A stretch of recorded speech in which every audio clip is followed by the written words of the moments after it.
Je suis Madame Houyem Fersi Ben Moussa, professeure principale émérite au lycée Tahsin Megrine. Dans cette séance, je m'adresse essentiellement aux élèves de 4e sciences expérimentales pour voir ensemble les amides et les dérivés des acides carboxyliques. L'objectif de cette séance, donc on va essayer de reconnaître les dérivés des acides carboxyliques aliphatiques saturés. Je m'arrête pour vous dire que le mot aliphatique désigne une chaîne carbonée qui est ouverte, elle ne contient pas de cycle. Le mot saturé montre que notre composé contient dans sa chaîne carbonée des liaisons carbone-carbone simples, pas de double ni de triple liaison. Deuxième objectif, on va essayer de reconnaître ce que c'est qu'un amide aliphatique saturé, identifier les différentes classes des amides et puis essayer de donner un nom à chaque amide. Le plan de cette séance, on va commencer par un rappel. On va rappeler les acides carboxyliques, mais aussi les dérivés des acides carboxyliques que vous avez vus en 3e année. Alors je cite les esters, les chlorures d'acyle et les anhydrides d'acide. On passe par la suite pour voir la structure et la nomenclature des amides, au cours de laquelle on fera la définition, la nomenclature, voir les 3 classes d'amides et terminer éventuellement par une évaluation. Alors, vous savez déjà que les acides carboxyliques sont des composés organiques oxygénés comportant dans leur chaîne le groupement carboxyle. Alors là, c'est doublement lié au, simplement lié au H. Donc, ce groupement carboxyle indique sa présence indique qu'il s'agit d'un acide carboxylique. Ce qui nous permet de trouver une formule brute générale à l'acide carboxylique sous la forme de CnH2nO2. Pour nommer un acide carboxylique, vous le savez déjà, on ajoute le suffixe oïque au nom de l'alcane correspondant et on la précède par le mot acide. On essaie de voir un exemple. Donc, j'ai ici un acide carboxylique qui contient dans sa chaîne carbonée 4 atomes de carbone. Alors, ça, c'est le carbone fonctionnel, rappelez-vous. Donc, il fait partie du groupement carboxyle. Donc, ce sera le carbone numéro 1 de notre chaîne, et puis 2, 3 et 4. Je vous rappelle qu'un alcane qui comporte 4 carbones est appelé un butane. Donc, il faut se rappeler les noms des alcanes à chaîne linéaire. Je cite le méthane, lorsque j'ai un seul carbone, l'éthane, le propane, le butane, le pentane, etc. Donc, on aura besoin presque des 5 premiers alcanes. Donc, si je reviens à mon exemple, j'ai 4 carbones. Donc, j'ai la partie butane auquel j'ai ajouté la terminaison oïque. Donc, butanoïque. Qu'est-ce qu'il me reste dans ma chaîne? Là, j'ai un groupement du type méthyle greffé sur le carbone numéro 2. Donc, on va commencer par dire acide de méthylbutanoïque. Les dérivés des acides carboxyliques. Donc, il y en a 3 dérivés que vous avez déjà vus en 3e année. Je vais essayer de les rappeler pour passer à un nouveau dérivé d'acide carboxylique par la suite. D'accord? Alors, pour former un dérivé, on doit changer ce groupement hydroxyde du groupement carboxylique là par un groupe d'atomes que je vais appeler Z. Donc, au lieu d'avoir RC doublement lié au OH, j'aurai RC doublement lié Z. Voilà sa formule semi-développée générale. D'accord? Donc, tout dépend de ce Z. Donc, selon la nature de Z, je forme un dérivé bien déterminé de l'acide carboxylique. On va prendre les 3 exemples que vous connaissez déjà. Alors, si le Z est un groupement OR', avec R' un radical alkyle, donc on forme l'ester. Rappelez-vous l'ester, la formule R, C, doublement lié O, simplement lié O, R'. Et une formule brute générale, CN, H2N, O2. Alors, le nom de l'ester, il est formé par 2 parties. La première dérive du nom de l'acide correspondant. Il suffit de supprimer le mot acide et remplacer la terminaison oïque par la terminaison oate. La deuxième partie du nom, elle est donnée par le nom du groupement alkyle, donc qui est du côté, voilà, de l'oxygène simplement lié. D'accord? Voilà un exemple. Donc, ça, c'est le radical R'. Je vais le laisser par la suite. Voilà la première partie donc, de notre chaîne. Donc, j'ai 1, 2, 3 carbone. Donc, méfiez-vous, là, j'ai un C2H5. C2H5, ça veut dire CH2, CH3. Donc, j'ai 3 carbones dans cette chaîne principale. Ça, c'est notre carbone fonctionnel. D'accord? Donc, 3 carbones. Donc, normalement, c'est le propane. Si c'était un acide, ça sera acide propanoïque. On passe à l'ester, donc ça devient propanoate. Et puis, j'ajoute le nom de l'alkyle, qui est de ce côté-là. Alors, notre groupement alkyle contient 3 carbones dans sa chaîne principale et un groupement alkyle greffé au premier carbone. Donc, on va dire le 1 méthyl propanoïl. 1 méthyl propanoïl. Donc, si je résume, je peux dire qu'il s'agit d'un propanoate 2, 1 méthyl propanoïl. D'accord? Deuxième situation, c'est lorsque le Z est un atome de chlore. Alors, rappelez-vous, lorsqu'il s'agit d'un atome de chlore, donc j'ai un chlorure d'acyle. Sa formule, RCOCl. D'accord? Sa formule brute générale, CN, H2N-1O, Cl. Alors, son nom est obtenu à partir de celui de l'acide correspondant en remplaçant le mot acide par chlorure 2. Donc, on va commencer par chlorure 2 et on va terminer par le nom de l'acide correspondant en remplaçant la terminaison oïque par la terminaison oïl. J'ai ici un exemple. Voilà le carbone fonctionnel. 1, 2, 3. Donc, c'est le propane. Et puis, le chlore me permet de placer donc, le mot chlorure et puis 2, propanoïl.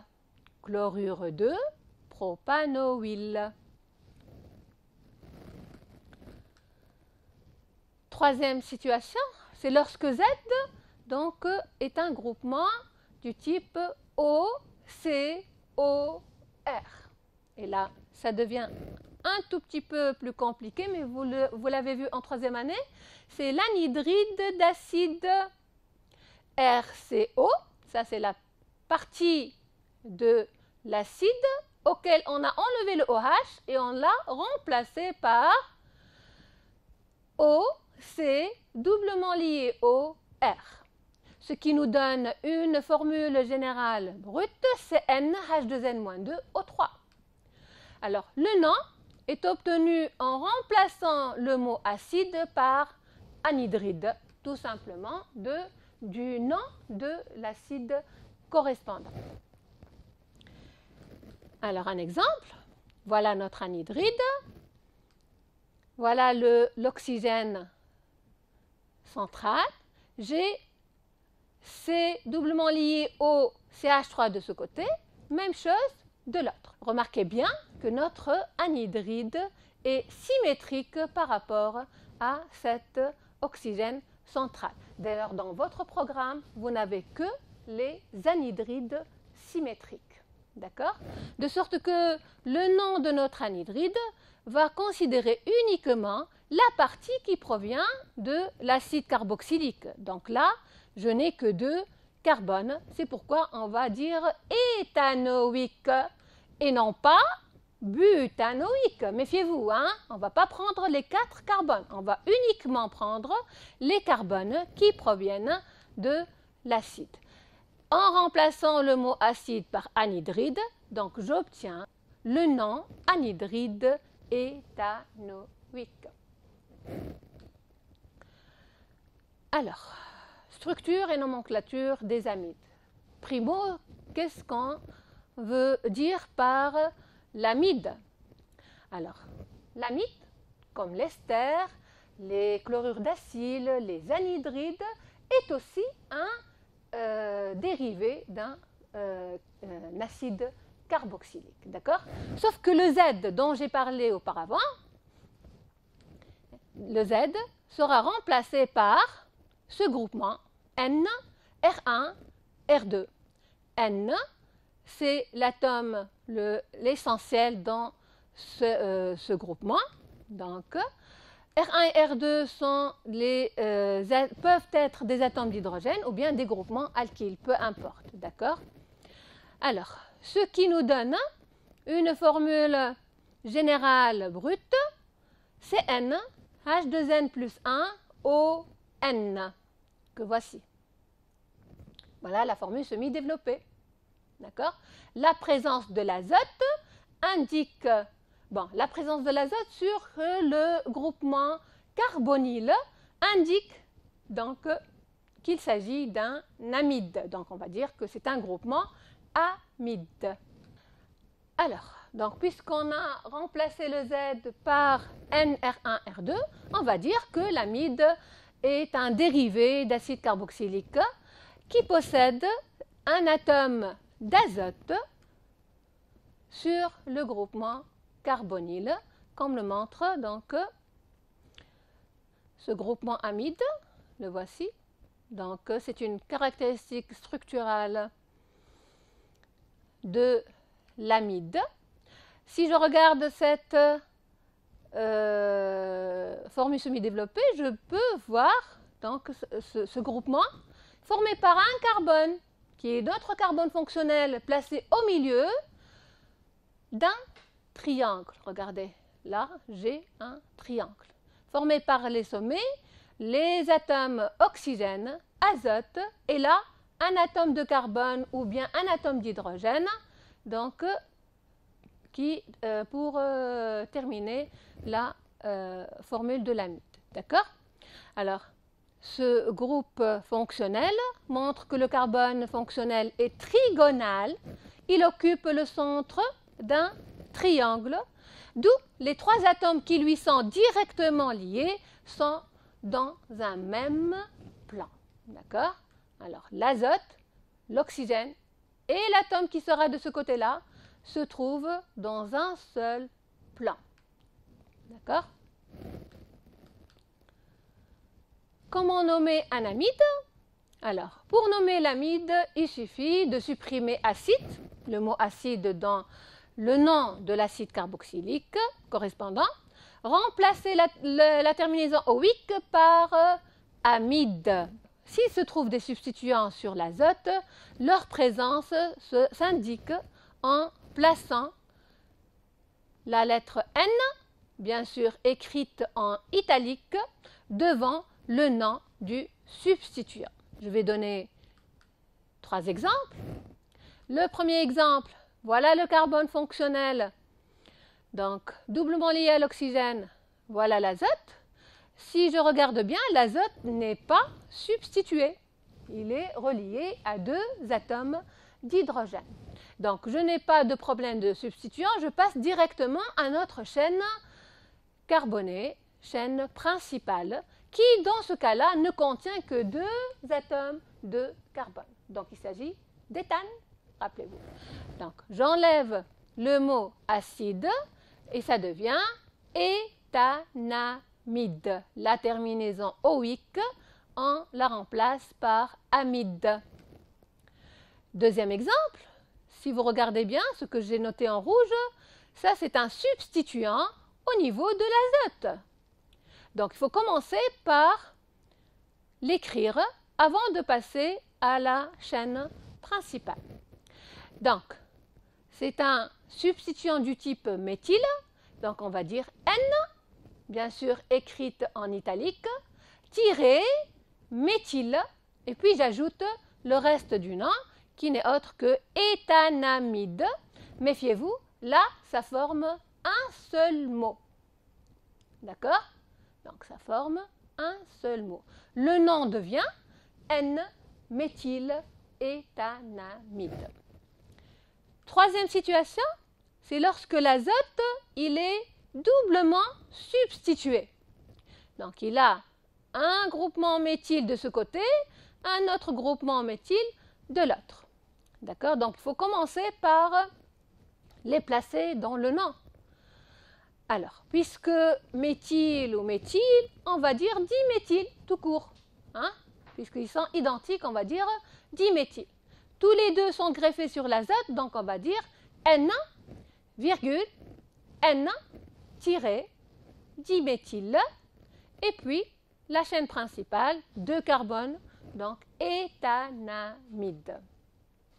Alors, en regardant ces 3 exemples, on peut comprendre que les amides peuvent se classer différemment selon le nombre de substituants de l'azote. D'accord? Classe d'amides. Donc, comme pour les amines, vous avez classé les amines en 3 classes selon le degré de substitution de l'atome de l'azote, on va faire de même pour les amines. Alors, comme les amines, on distingue 3 classes d'amides selon le degré de substituant de l'azote. On distingue en premier lieu ce qu'on appelle les amides N non substitués. Lorsque je dis non substitué, c'est que l'azote ne contient pas de substituant. Voilà la formule. Donc, l'azote n'a pas de substituant. Il est relié tout simplement à 2 atomes d'hydrogène. D'accord? Le radical qui est là peut être un atome d'hydrogène ou un radical, un groupement alkyle. D'accord? Alors, si c'est un hydrogène, donc j'aurai un amide qui contient un seul atome de carbone, donc ça sera le méthanamide, tout simplement. D'accord? Voilà, R peut être un atome d'hydrogène ou un groupement d'alkyle. Deuxième classe d'amides, les N monosubstitués. N monosubstitués. Donc, je n'ai qu'un seul substituant au niveau donc, de l'azote. Voilà la formule semi-développée. Voilà l'azote. Il est relié à un groupement R1. Alors là, il faut faire attention. R1 ne peut pas être un atome d'hydrogène dans ce cas-là pour ne pas revenir à la première classe. Le radical qui est là, la même remarque qu'avant, donc ça peut être un atome d'hydrogène. Maintenant, amide NN disubstitué. Donc, j'ai besoin de 2 substituants au niveau donc, de l'azote. Voilà. Il n'a plus d'hydrogène. Il a 2 radicaux, R1 et R2, qui ne peuvent être que des groupements alkyles dans ce cas-là. D'accord? R peut être hydrogène ou groupement alkyle, peu importe.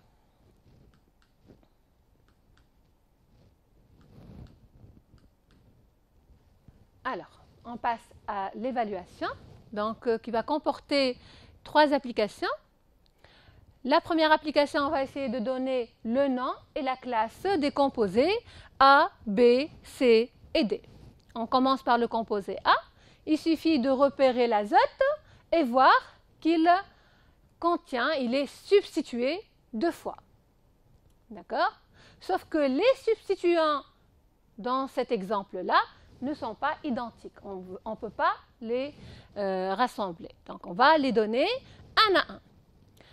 Alors, un substituant du type méthyle, un substituant du type éthyle. Alors, pour les placer, il faut juste donc considérer la position de la première lettre de chaque substituant dans l'alphabet.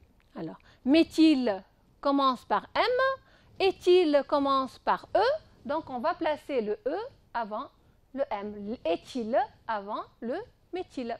D'accord? Alors, donc, je vais dire N-éthyle, virgule, N-méthyle, et j'ajoute le nom de la chaîne carbonée. Donc, 2 carbones, c'est l'éthanamide. Donc, N-éthyle, N-méthyle, éthanamide. Azote doublement substitué, donc ça fait la classe des amides NN disubstitué.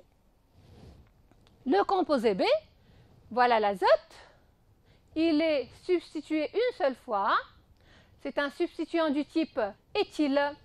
Alors, donc, on va dire N-éthyle.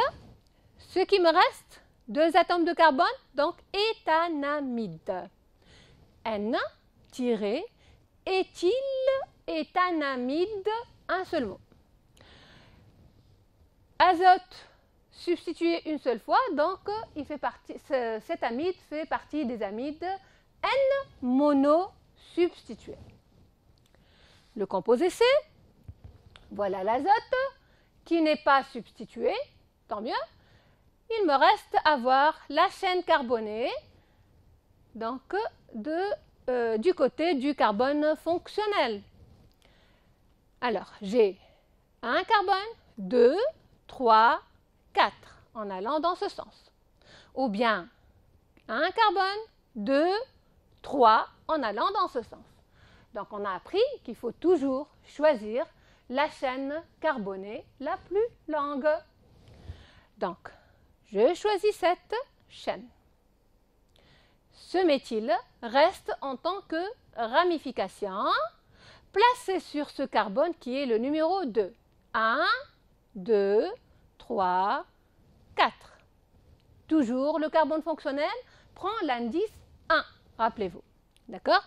Donc, le nom de cet amide, le 2-méthyle, donc 2-méthyle, 4 carbones, donc butanamide. Donc 2-méthyle, butanamide.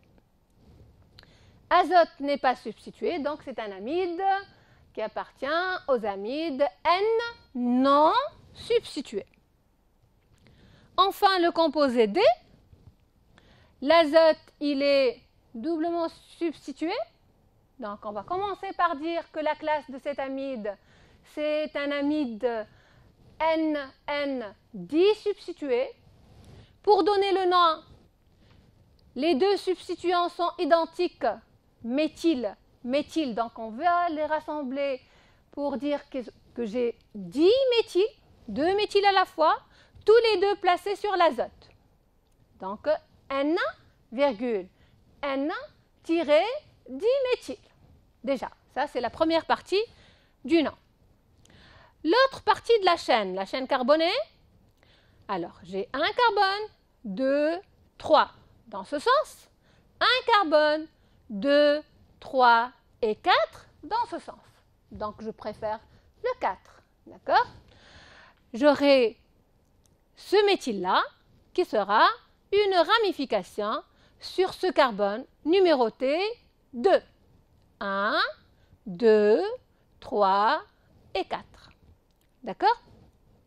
Donc, la suite du nom, on va ajouter 2-méthyle et puis butanamide. 2-méthyle butanamide. Alors, j'ai résumé ces réponses dans ce tableau. Alors, j'insiste sur tout ce qui est tiré et virgule, ça fait partie du nom, rappelez-vous, d'accord? J'insiste sur le fait que le nom est tout entier ici, il n'y a pas de séparation entre les substituants et la suite de la chaîne carbonée. D'accord? Donc voilà. J'insiste sur le dernier exemple. Voilà, N-N-diméthyle et puis espace, puisque je vais passer à la ramification de la chaîne carbonée. Méthyle, d'accord? 2-méthyle butanamide. Voilà. Donc, lorsque vous faites assez d'exercices, et il faut le faire, vous allez voir que ça devient de plus en plus facile et vous apprenez donc les détails pendant les applications. Deuxième application. Alors, je vais donner deux amides I et J. Je vais donner leur nom et on va retrouver leur formule semi-développée. Alors, le premier amide, c'est le N-éthylpropanamide. Pour retrouver cette formule, il faut aller pas à pas. Alors, primo, il faut commencer par la partie chaîne carbonée. Là, j'ai propanamide, rappelez-vous, propane, donc 3 carbones. Je note mes 3 carbones et au niveau du dernier carbone, je place ma fonction amide. C'est doublement lié au, simplement lié Na. C'est tout ce que je fais. D'accord? Par la suite, je reviens au nom. Je vois que sur l'azote, j'ai un groupement éthyle. Alors, je vais au niveau de l'azote et je lui place un groupement éthyle. Je m'arrête pour vous dire que l'atome d'azote est trivalent, donc il réalise 3 liaisons, il faut vérifier. Donc, voilà l'azote, il a une liaison avec le carbone fonctionnel et une liaison avec la ramification, donc le substituant éthyle. Donc, pour terminer la troisième liaison, il a besoin d'un hydrogène. Donc, je complète par l'hydrogène par la suite. D'accord? L'oxygène, il est divalent. Il ne réalise que 2 liaisons qui sont là, il n'a pas de problème. Ce carbone, le carbone, il est tétravalent. Donc, 4 liaisons pour chaque carbone. Ce carbone, je lui ai placé l'azote, donc il a déjà réalisé une liaison là, doublement lié au, donc 2 liaisons et une liaison avec ce carbone. Donc en tout et pour tout, il a 4 liaisons, il est satisfait, donc je n'ajoute pas d'hydrogène. Ce carbone, lié au carbone fonctionnel, lié au carbone de la chaîne, donc il a déjà réalisé 2 liaisons, il lui manque 2, donc on lui ajoute 2 hydrogènes. Enfin pour le troisième, une liaison, il lui manque 3 hydrogènes. Donc il faut avoir donc, la facilité de passer du NaN vers la formule semi-développée, de la formule semi-développée vers le NaN. Le composé J, c'est le 2,3-diméthylbutanamide. D'accord? Butanamide, donc je vais écrire 4 atomes de carbone. 1, 2, 3, 4. La chaîne principale. D'accord? Et puis, j'ai 2 ramifications du type méthyle. Un placé sur le carbone numéro 3 et un placé sur le carbone numéro 2. Le premier carbone, c'est le carbone fonctionnel. On lui place l'azote et je n'ai pas de ramification de substituant au niveau de l'azote, donc je lui place les hydrogènes directement. Le carbone numéro 1, le carbone numéro 2. Alors sur le 2, j'ai un méthyle. Sur le carbone numéro 3, j'ai un autre méthyle. D'accord? Et puis on complète par les hydrogènes comme je l'ai montré dans le premier exemple. Troisième application. Là, je donne une seule formule brute, c'est 3H7ON, et je demande de trouver toutes les formules semi-développées des isomères correspondants. Là, je m'arrête pour vous dire que 2 corps sont dits des isomères lorsqu'ils ont la même formule brute, mais des formules semi-développées différentes. D'accord? Donc, je dois noter des formules différentes. Sinon, ça va représenter le même composé. Alors, j'ai 3 carbones. Je vais essayer donc de les dissocier pour avoir des formules semi-développées différentes. Primo, je place les carbones les uns à la suite des autres en une chaîne carbonée linéaire, d'accord, non ramifiée. Alors, je forme le composé A1. Puis, je vois que j'ai 2 carbones que je peux déplacer. Je vais les prendre un à un. Si j'enlève ce carbone, je peux le placer au niveau de cet azote. Donc, je vais commencer par substituer petit à petit l'azote. Alors, lorsque ce carbone passe de ce côté, j'obtiens cet isomère-là. Donc, il me reste 2 carbones de ce côté. Le carbone que j'ai déplacé, bien sûr, c'est un CH3. Et l'azote a perdu un hydrogène pour le remplacer par un CH3. L'autre carbone que je peux encore déplacer. Et j'ai le choix entre 2 situations. Ou que le carbone sera placé au niveau de l'azote, ou qu'il sera déplacé au niveau du carbone. C'est ce qui va me faire les 2 autres formules semi-développées, donc les 2 autres isomères en d'autres termes. Donc, plus de carbone de ce côté. Le carbone que j'ai ramené, je l'ai placé au niveau du premier carbone. Donc, j'ai un azote substitué, mais c'était un méthyle, ça devient un éthyle. L'autre situation, lorsque je place le carbone de ce côté-là au niveau de l'azote. Le voici. D'accord? Donc, je forme un amide NN dit substitué. D'accord?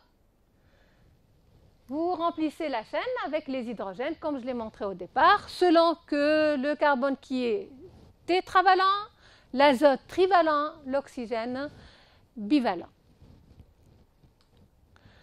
Alors, je vous remercie de votre attention et je vous rappelle qu'on a ensemble une autre séance pour pouvoir terminer ce cours.